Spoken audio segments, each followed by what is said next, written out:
96.4।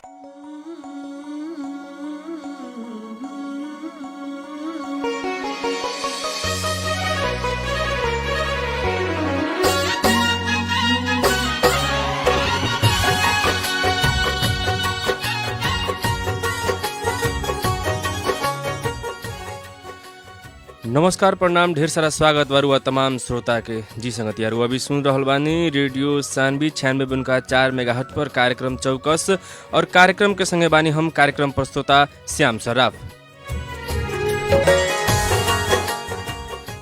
ई कार्यक्रम रुआ www.radiosanvi के मार्फत संसार भर एक साथ सुन सकतानी। वही तरह रुआ ई कार्यक्रम शनिचर बाहेक हरेक दिन सवेरे के 7:30 बजे से 8 बजे तक सुन सकतानी।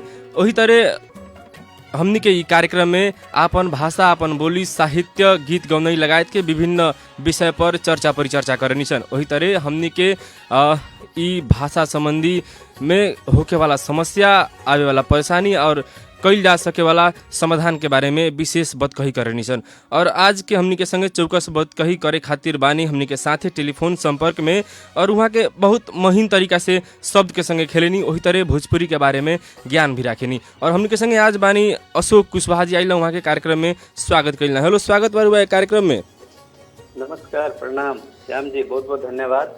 सारा सानवी एफएम सुन रहा सारा श्रोता लोग के बहुत बहुत धन्यवाद और प्रणाम बा हम लोग से। जी, हाल खबर सुनावला है अपन? सब ठीक बेटा, सब चल रहा बा जैसे दुनिया के हाल खबर बा, हमरो के हाल खबर बा। ऐसा महामारी में एगो लेखक एगो शब्द के संगे खेले वाला भइला के नाते कैसे और दिनचर्या बीत रहल बाटे? सर ज्यादातर दिनचर्या तो एगो तो पेशागत खेती में भी हम लागल रहे नहीं, तो कुछ खेती पाती करके ओकरा अलावा किताब अध्ययन, बहुत सारा बुक वगैरह अध्ययन कर लीजिए लॉकडाउन में। तो दिक्कत कोई नहीं है। जी जी, तो दिक्कत कोई नहीं कहल जाए। लॉकडाउन बात कहाँ जाए जाओ तो ओकरा से बढ़िया लगे घर में बैठ के कुछ इंटरनेट के माध्यम से और कुछ फिजिकल किताब रह तो बैठ के लगभग 15-17 किताब पढ़ गई है। जी जी, वो एगो सबसे बड़का उपलब्धि हो गई। अब हमनी के अपन कार्यक्रम के ओर लागल रही भोजपुरी भाषा के इतिहास संगे नेपाल में भोजपुरी के अवस्था का रहल बा, कुछ चर्चा कइल जाइत। भोजपुरी भाषा के इतिहास देखल जाए तो भोजपुरी भाषा के इतिहास हालांकि हमने राष्ट्र भारत ओकर उद्गम बिंदु मानल जाला। वहाँ भी अपने के भोजपुर जौन की आरा जिला में पड़ला। जी जी, और जहाँ तक एक प्राचीनता चाहे अतीत के चाहे इतिहास के बात आवला भोजपुरी शब्द लिखित रूप में लगभग वह ईस्वी सन 1779 और प्रयोग में आयल रहल। जे एगो भोजपुरी भाषा के एगो साहित्यकार विद्वान रहनी। जी जी, साहित्यकार न कहले वो विद्वान रहनी। वहाँ के नाम रहल डॉक्टर अब्राहम जॉर्ज ग्रियर्सन। वहाँ का प्रयोग कैले रहनी। ओकरा बाद से पर हालांकि वो लिखित रूप में प्रयोग मानल जाला। एक इतिहास ना मानल जाला। इतिहास देखा जाए तो लगभग 7वीं शताब्दी से मानल जाला। जी जी, इतिहास तो अभी तक जैसे कि देखल गया बा इतिहास चाहे मतलब अब भोजपुरी भाषा के लेके चलल जाओ तो भोजपुरी भाषा के उद्गम 7वीं शताब्दी से मानला के बाद भी यहाँ पर बात ये मानल जा सकेला कि वो अगर भाषा के लेकर के उतना हमने के भोजपुरी में खास साहित्यकार लोग ना रहे ना काम करे कि एगो दिन बा पश्चिमी सभ्यता के विद्वान लोग के मतलब अग्रसर कैलक भाषा के लोक संस्कृति के साहित्य के बारे में। जी जी, सारा कुछ को संरक्षण कैसे करे के चाहिए, भाषा का महत्व का, साहित्य का महत्व का, सब जब वो लोग सारा समझेलक ओकरा बाद से मतलब आदमी लोग हमनी के जे भोजपुरी भाषी बा उससे प्रभावित होके और वो लोग भाषा के संरक्षण करत लागल। तब तक भोजपुरी भाषा के कोनो खास कोई के महत्व ना देहल जात रहे ना संस्कृति के। जैसे लोक परंपरा से चलता होत रहे हमनी के कटनी के गीत जोन चलता उहे चलता, जोन सोहर के गीत बाजता उहे बाजता, ओमे कोनो मतलब अनुसंधान खोज सब ना होते। जी जी, अब धीरे धीरे जैसे कि अब वहाँ के रहल जाओ अनुसंधानकर्ता लोग कहल जाए, लोग एक्चुअली हम अनुसंधानकर्ता कह जो पश्चिमी विद्वान लोग रहे जे भोजपुरी भाषा के लेकर के स्पेशली अनुसंधान के लोग में बहुत सारा नाम हम बतावे के चाहम। जैसे कि सेमुअल जी रहनी, हेनरी जी रहनी।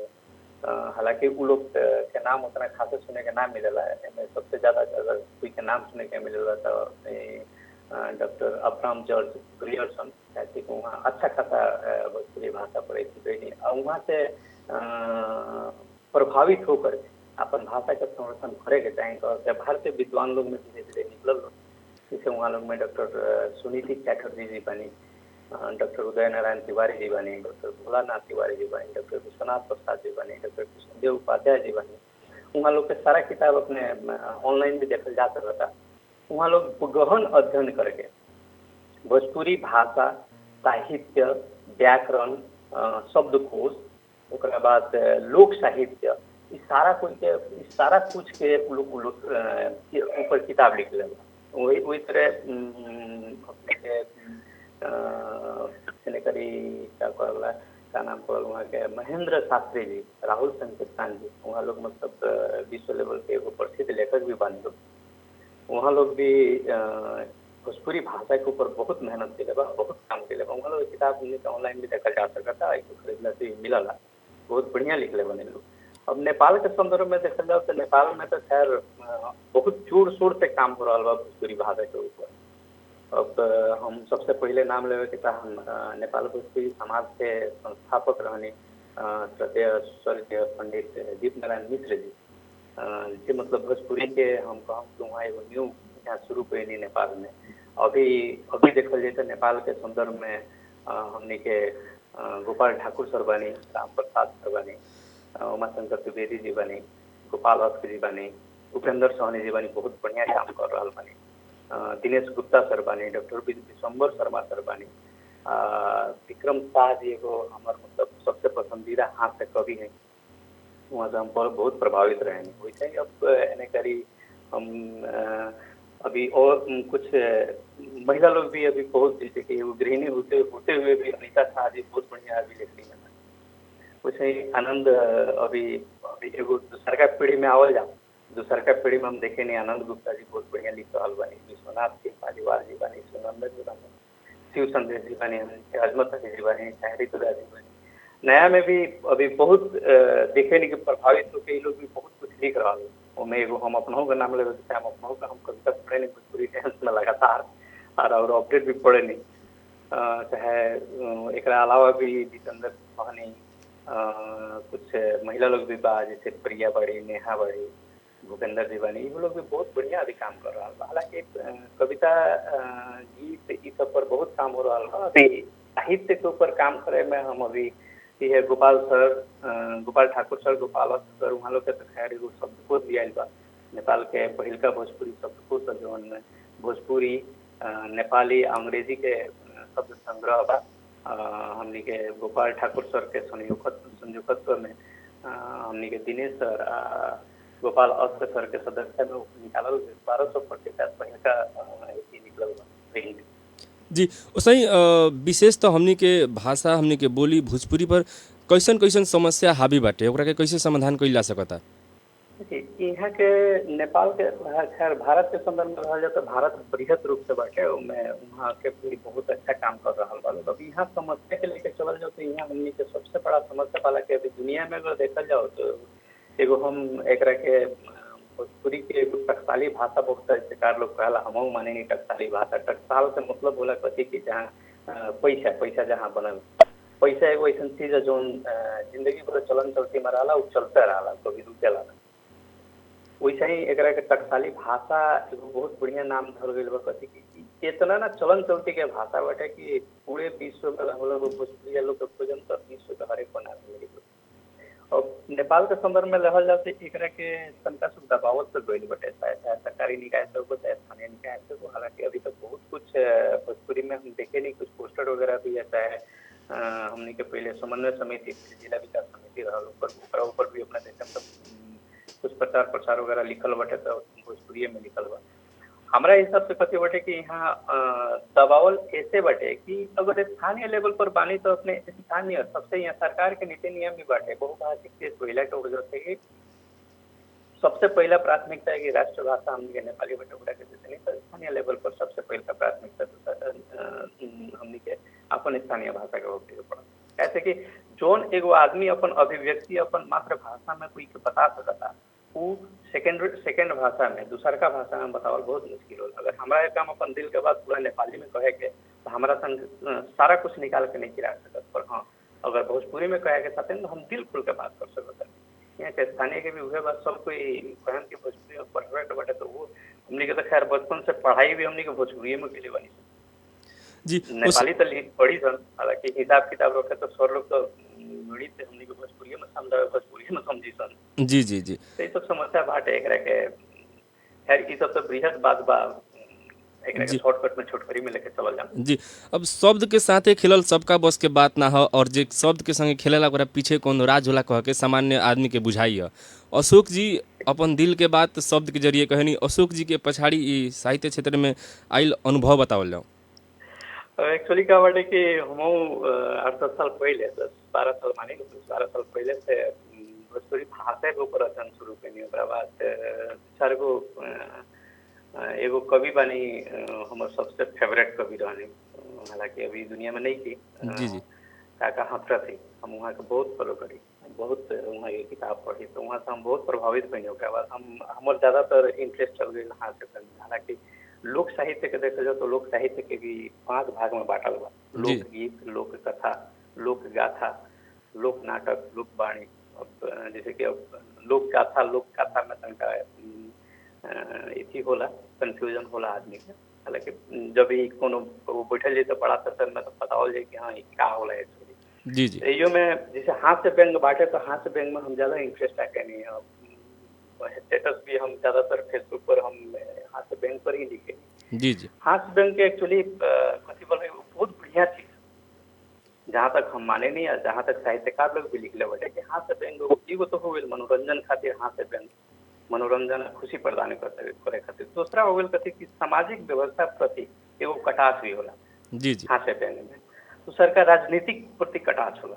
हालांकि बहुत बढ़िया बढ़िया राइटर लोग, हम काका हथरसी के 4 गो कविता वहाँ के इतना शानदार बाटे जे कि मतलब क्या बोला हमने कि राजनीतिक अवस्था के इतना ना बढ़िया व्यंग करला जैसे आदमी जागरूक होला कि हाँ भाई सत्य कहा। हालांकि कहे के तरीका हाथ से व्यंग बा, पर कहे उद्देश्य उहे रहला कि हाँ समाज में कोनो विकृति बाटे तो ओकरा के हम कैसे उखाड़। जी जी ऐसे हम एथी होके वहाँ के लोग से प्रभावित होके और साहित्यकार लोग किताब पढ़ के ओकरा बाद प्रभावित होकर हमें में चले नहीं, हम लिखे लगे। जी वैसे ही साहित्य हास्य व्यंग के माध्यम से रुआ सरकारी पक्ष से हो रहल गैर जिम्मेवारीपूर्ण काम वा और जौन भी निकाय सब बाड़ा सन, अगर कहीं कोनो गलती करत आटे तो हास्य व्यंग के ही रूप में रुआ एगो कटाक्ष राखेनी। अगर ओइसन के में के 2-3 शब्द हो जाए तो लोग के एवरा सवेरे वाला जौन माहौल बा बन जाई। जी जरूर। एक्चुअली अब राजनीति देखें तो हम ज्यादातर अभी अब राजनीति का ऐसा ना अवस्था में हमने के देश के कि ज्यादातर लिखाई राजनीति पर हो जाए। जी जी अब हम ही ना सबके राजनीति का भी कोरोना से ज्यादा तो हमने के बड़का महामारी राजनीति हो गई। जी जी और एक्चुअली क्या बा कि मतलब हम एक बार लिखत रही तो देखनी अध्ययन कैनी राजनीति के बारे में, तो हमें देखनी कि मतलब हमारा हिसाब से नेता के हम 2 कैटेगरी में बांटे। जी जी एगो राजनेता होला लोग, एगो ईमानदार नेता होला लोग। तो राजनेता लोग में एगो ऐसा नेता जो धनवान से एकरा लगे धन बा, ओकरा से नोट आ गरीब के वोट ए आस पर बटोरेला कि एक दूसरे के बचाव कर ली लोग, जी जी एक दूसरे से बचाव करे खातिर। वैसे एगो ईमानदार नेता होला। ये हमने का अपन देश के संदर्भ में चाहे यथास्थिति के संदर्भ में एगो ईमानदार नेता कैसे कथी होता कि एगो ऐसा नेता जेकरा जे अगर एक बेर बेचा जाए तो दोबारा न बेचला, हम ओकरा के ईमानदार नेता माने। यही पर हम 2 शब्द एगो 2-4 गो पंक्ति कहे के था। हम जी जी राजनीति के ऊपर हम कुछ दिन पहले लिखले रहे। मैं हम लिखले बनी कि ई राजनीति है जी हजूरी करही के पड़ी, ना चाह के भी विपक्षी से लड़ही के पड़ी। सपना मत देखी ईमानदार नेता बने खातिर, सपना मत देखी ईमानदार नेता बने खातिर, बेईमानी के मुखौटा मुंह पर गड़ही के पड़ी। ई राजनीति है जी हजूरी करही के पड़ी। मूर्ख जनता आ देश के लूटे खातिर खादी वस्त्र के धारण धरही के पड़ी। ई राजनीति है जी हजूरी करही के पड़ी। झूठ में MA आ लबरई में PhD, राजनीति में तो ऐसा पढ़ाई पढ़ही के पड़ी। ई राजनीति है कुछ हजूरी करें देश के अगुआ नेता बने खतरा रुआ भ्रष्टाचार के संगे अपना के जड़े के पड़ी ई राजनीति है जी हजूरी करें के पड़ी खैरी बहुत संभव है एकरा छोट में समझल जा तो एक ऐसन चीज मतलब दिमाग में आवत वाला राजनीति के स्थिति लेके तो लिखा जाला। जी और एकरा संग ही हमनी के जे श्रोता सुन रहल बानी रेडियो सानवी वहाँ के भी दिन चौकस हो गल जैसन महसूस हो रहल होई। वैसे ही हमनी के अब समय भी छोट बा और हमनी के अब प्रश्न भी ज़्यादा बाड़ा सन छोटकरी में अब लागल जाई। रउआ शुरुआती बेरा के समय जौना बेरा प्रवेश कैले रहनी भोजपुरी के भाषा साहित्य संबंधी काम करे खातिर और आज के अवस्था में कितना के भिन्नता महसूस करेनी? अभी हम देखे ने बहुत सुधार भइल वो बेरा तो खैर शुरू में तो हम जानते नहीं कि जब हम गांव से आए रहनी हालांकि हमारी जिंदगी गांव में बीतल पर गांव से हम बीरगंज आए रहनी यहाँ स्कूल वगैरह में चाहे बचपन हमारे कुछ दिन हम पहाड़ में भी बितौले बने उन्हें करीब जाए तो तनका और फील हो गए कि हम भोजपुरी बोलता नहीं खाती कहे लोग वैदेशिक जीवन भी हम लगभग 10-12 साल वैदेशिक जीवन भी बितल बा वहाँ भी भोजपुरी बोले में तनका शुरू में तो बहुत ऐसी होकर जब हम अध्ययन में गए तो हम कहे भाई हमार भाषा हमार मातृभाषा जितना रिच बा जितना धनी बा वो में हम बहुत कुछ कर सकते नहीं तो हम एम शरमाई का है क्या खराबी बटे ओकरा बाद अध्ययन शुरू कैला पर मालूम भइल कि इतना ना सब अशिष्ट भाषा बटे जेकरा के मतलब कुछ आदमी कहल जाओ तो मतलब एगो छोट समय में पैसा इज्जत शोहरत कमाए के चक्कर में एकरा के कुछ लोग खराब कैले बा बदनाम कैले बटे खैर वो कोनो बड़ा बात नहीं के कहते बटे कि अगर अपने खराब कोनो सामान यहाँ बेचाता ओकरा जगह पर नया सामान यहाँ लिया देता है बढ़िया सामान लिया देते नहीं तो आदमी कभी भी ओकरे के प्रेफर करी एकरा के हमने के अनुभव भी कनीसन एक्सपेरिमेंट भी कनीसन बिजनेस में उनमें बहुत हद तक सक्सेस रहनी है। जी जी तो हमारा अभी लागे ला कि पहले जौन आदमी भोजपुरी बोले में हिचकिचाए आजकल के बहुत सारा हमने के स्थानीय लेवल के अच्छा नेता लोग के चाहे राष्ट्र लेवल के इवन एगो हम वहाँ बाबूराम भट्टराई जी के अपन प्रधानमंत्री के पी ओली जी के भी स्टेटस भोजपुरी में आवल देखनी जी जी खुशी लगे गर्व महसूस होला इसे हम देखे नहीं बहुत नया युवा पीढ़ी भी भोजपुरी में लिखे खातिर इतना लिख रहा बा लोग पहले तो कुछ ना रहे नेपाल से हमनी के क्या बोला इंटरनेट पर अभी एगो कहल जाता नेपाल भोजपुरी समाज बा भोजपुरी प्रज्ञा प्रतिष्ठान बा भोजपुरी संसार बटे यहाँ भोजपुरी टाइम्स की एगो दैनिक प्रतिक्रिया क्या बोला पत्रिका भी बाटे जो उनकी दुनिया के पहल के हम दैनिक पत्रिका हो जी जी अपन बीरगंज के भोजपुरी पेज भी चल रहा बा तो ऐसे कहीं ना कहीं लागला कि हाँ बहुत कुछ सुधार भइल बा यहाँ तक कि स्थानीय जो चुनाव भइल में बहुत सारा घोषणा पत्र तो भोजपुरी में छपाइल बा जी और कहीं ना कहीं हमनी के उपलब्धि भी उहे हवे। अब विभिन्न कार्यक्रम में सहभागी होकला देश विदेश तक रुआ लोगन पहुँचनी ओजान भोजपुरी प्रति के लगाव कैसन महसूस कहीं रुआ?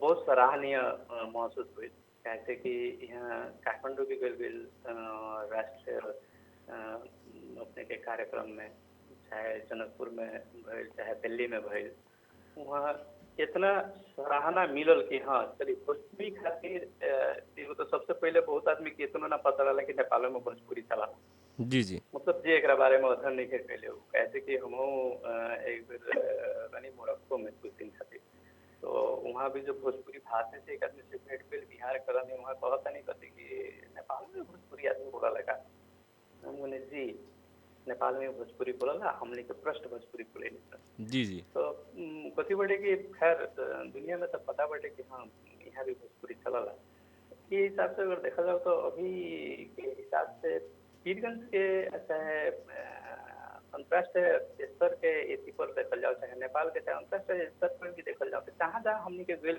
वहाँ तक अभी तक बहुत बढ़िया रिस्पॉन्स आयल बा कि ना बहुत बढ़िया काम हो रहा बा भोजपुरी खातिर नेपाल में भोजपुरी बा कह के अभी सारा दुनिया में पता चल कि हाँ नेपाल में भोजपुरी था नेपाल में भोजपुरी पर लिखे वाला साहित्य पर काम करे वाला गीत संगीत पर काम करे वाला भोजपुरी भाषा के हर एक विषय पर काम करे वाला आदमी यहाँ बा और कर रहल बा लगातार इतना खबर चारों ओर पहुँचावे के हमने के सक्षम भइल बनी था जी। और सही अशोक जी एगो खुद किसान है किसान के कहीं ना कि किसान के संगे दिन रात रहे नहीं किसान के बारे में भी रुआ लिखले बनी एगो धनरजऊ कह के रऊ रचना भी बहुत ना, ज्यादा उ प्रसिद्ध एक्चुअली भइल बा। धनरजव रचना अजमत अली जी के ह, उहाँ के लिखल ह। जी जी। उहाँ हमरा के धनरजव नाम बता कह देनी कि ना अपने के नाम हम धनरजव राख के लिखल ओइसन सबके किसान कैसे। किसान संबंधी अगर कोनो रचना हुई तो 2 लाइन हो जाई। नहीं एक्चुअली किसान संबंधी वैसन हम कुछ रचना नहीं लिखले समझ में यदि का हाँ पर एगो चीज कहे के चाहे जी जी। किसान के जब बात अपने कहनी होती एगो चीज कहे के चाहे कि आवे आवे। भोजपुरी साहित्य में आ भोजपुरी संस्कृति में एगो भोजपुरिया आदमी के पहचान कैसे होला एकरा ऊपर साहित्यकार लोग बहुत बढ़िया चीज लिखले बा। जी जी। शारीरिक आवरण से भोजपुरियन के पहचान कैसे कइल जा सकता अगर कोनो आदमी खड़ा बाटे तो वो भोजपुरिया ह कि ना एकरा ऊपर वो लोग लिखले बा लोग। बहुत बढ़िया चीज लिखले बा लोग हम वो अपने के पढ़ के सुनावे के चाहम। जी जी। ओमे भोजपुरिया के पहचान खातिर कथी लिखल बा लीलरा चमचमसान त जनी है कि हउए भोजपुरिया चमकत सूरज समान त जनी है कि हउए भोजपुरिया हृदय खुला आसमान त जनी है कि हउए भोजपुरिया जान से भी प्यारा स्वाभिमान त जनी है कि हउए भोजपुरिया ई त हाव भाव देख के हउए जी जी। कि हाँ ऐसे भोजपुरिया के पहचान होला कि भोजपुरी क्षेत्र के आदमी है। वैसे ही अपने के भोजपुरी के आदमी के शारीरिक बनावट का होला तो ऊपर साहित्यकार लोग का लिखता लमहर छरहर चमकत बदनवा देखते बुझास पहलवान त जनी है कि हुए भोजपुरी गढ़ी माई कंकाली माई चाहे देव घाट के कबीर गोरखनाथ चाहे बुद्ध शास्त्र के गर्व से करी है बखान त जनी है कि हुए भोजपुरी देश खातिर हथवे में जान त जनी है कि हुए भोजपुरी एक्चुअली साहित्यकार लोग लिखले का है बटे कि तो बड़ा भोजपुरी क्षेत्र से भी बहुत वीर पुत्र लोग भी रहे हालांकि वो बड़ा भारतवर्ष में कहल जाओ तो बड़ा भोजपुरी क्षेत्र हमने के उहे आरा जिला में जौन कनी भोजपुर क्षेत्र से रहे तो वो बड़ा से वहाँ से बहुत वीर राजा लोग भी रहे जी जे जी। लड़ाई क्षेत्र में अपन वीरता देखले रहे ओकरा ऊपर ये सब के रचना भइल बाटे जी कि जी। हाँ वो लोग कितना हालांकि हमने के इतिहास पढ़ लेते इतिहास में एगो वीर रस कह के गाथा ही बाटे जी जी। जेमे पूरा बखान कैले बाटे कि हाँ भोजपुरिया लोग कितना वीर होला कह के जी और सही जे भी अभी रेडियो सुन रहल बानी और अशोक कुशवाहा जी के चिन्हतानी अधिकांश लोग के प्रश्न ये रहला कि शब्द के संगे इतना निमन से खेलते हुए भी अशोक कुशवाहा जी पर्दा के पछाड़ी काहे रहनी 2 शब्द में बताएं। देखिए कथी बाटे कि पर्दा के आगे आवल पर्दा के पीछे गेल कौन बड़ा बात ना है खैर वो एगो अलग मुद्दा हर एक साहित्यकार से भी यहाँ अभी हम कहे के चाहे गोपाल ठाकुर सर बानी चाहे गोपाल अशोक सर बानी चाहे दिनेश गुप्ता सर बानी वहाँ लोग इतना बढ़िया काम कैले बा अच्छा कर रहा बा हम वहाँ लोग के भी कहीं मंच पर जल्दी हम ना देखे तो कथी बाटे कि कोनो भी तरीका से चाहे पर्दा के पीछे से करी चाहे पर्दा के आगे आगे करी काम होके के पड़ल जोन काम जोन उद्देश्य रहे बनी उ पूरा होके के पड़ल हम ना हमरा साथे हमरा संग जे बा उ आई कथी बाटे जेकर जोन रोल बढ़िया लागे ओकरे के वहाँ रहे वो हमार मतलब सोच है जी हाँ हम लिख सकते नहीं तो हम लिखें हमारा लेख पर अगर श्याम शरारती एक्टिंग कर सकते नहीं रंगमंच पर चढ़ के ओकरा के बढ़िया निभा सकते नहीं तो वहाँ के जगह उहे रहे के जी जी। तो उसे कहते बोला कि सारा कॉम्बिनेशन ना मैच करला अब यहाँ हम बहुत कुछ देखे नहीं जैसे भोजपुरी गीत के लेके यहाँ भी हम देखले बानी भोजपुरी की हम ही लिखें हम ही गायम हम ही एक्टिंग भी करें उहे जाके वो तनका सुख गड़बड़ा तो मैचिंग जरूरी है ये हम माने नहीं सर। जी और आवे वाला दिन में अपन भाषा साहित्य संस्कृति कला के कैसन भविष्य रुआ देख रहल बानी?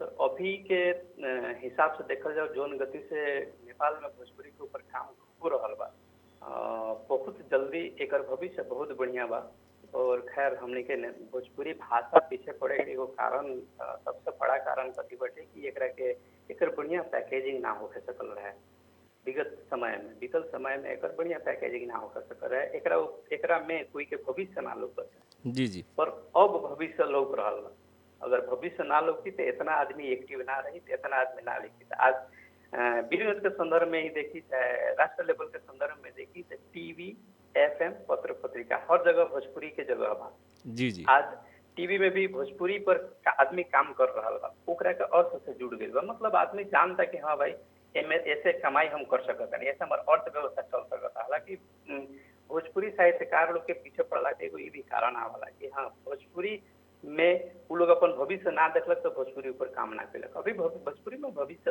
दिख रहा बा अंतर्राष्ट्रीय स्तर पर दिख रहा बा। जी तो नेचुरली एकर भविष्य बहुत बढ़िया बाटे। जी ओसही आवे वाला दिन में अशोक कुशवाहा जी के भोजपुरी प्रति के लगाव तो बढ़ले बाटे, और बढ़ावे वाला और फैलावे वाला कैसन भूमिका रही?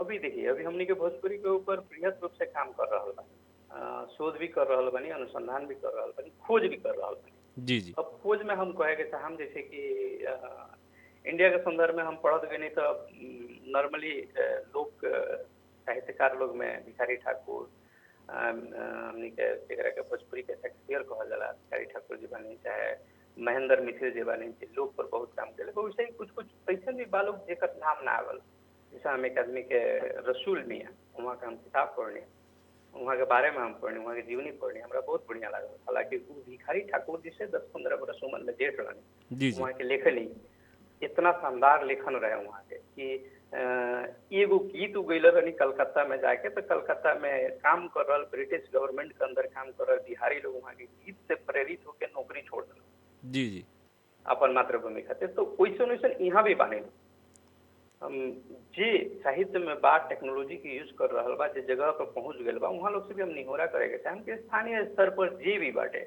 जे लिख सकता, अपना जगह पर कुछ नया सिर्जना कर सकता, वो लोग के आगे ले आवे के पड़ल। जैसे कि हमारे एगो पसंदीदा, हम कहानी शुरू में अपने एगो हमारे पसंदीदा यहाँ के कवि बानी विक्रम शाह जी, वहाँ के नाम विक्रमादित्य प्रसाद शाह जी जी हम वहाँ के कविता सुने नहीं, धारा प्रवाह कविता बोलेंगे, वहाँ के देखे के ना पड़ला, रचना करे के शैली या चाहे प्रस्तुत करे के शैली इतना ना शानदार बा कि हम चाहे नहीं कि हाँ वहाँ के हम कोनो एगो मंच पर लेके आए। तो ऐसा जरूरी बाटे, कैसे कि वो तो प्रोत्साहित आदमी होला, प्रोत्साहन कईल बहुत जरूरी है।